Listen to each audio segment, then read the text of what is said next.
Installer un détecteur de neutrinos en mer par 2600 mètres de fond, un vrai défi. La première chose que m'a demandé l'équipe scientifique, c'est de disposer des lignes à 60 mètres l'une de l'autre, en visant un point de pose au mètre près.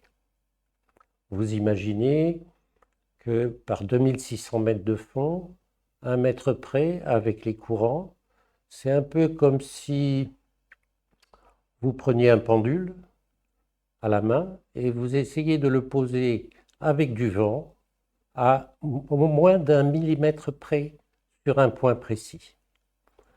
Et ensuite la deuxième, puis la troisième. Nous avons donc préparé soigneusement ces opérations. Le point principal pour réussir cela, c'est la précision de la navigation qui était opérée à l'époque par Vincent Bertin et ses adjoints.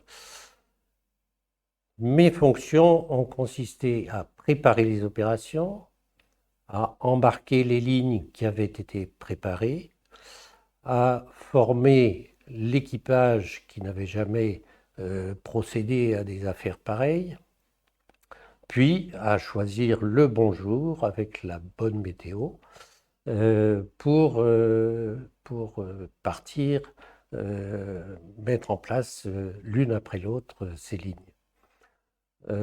L'équipe sur le pont, c'était 3 personnes du navire le Castor et une dizaine de personnes, scientifiques ou techniciens, de l'équipe projet.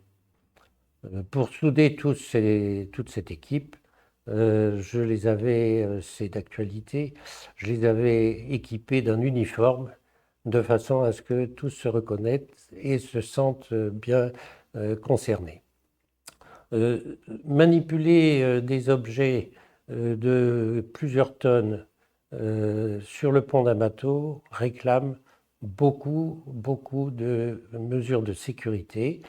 Et donc, au départ, nous avons été doucement, progressivement. Et ensuite, c'est devenu quasiment une routine. Et la plus grande satisfaction du responsable des opérations en mer, c'est quand Vincent Bertin pouvait dire poser à 1,50 m du point visé, et quand le responsable qualité faisait un sourire entendu pour dire « je suis satisfaite ».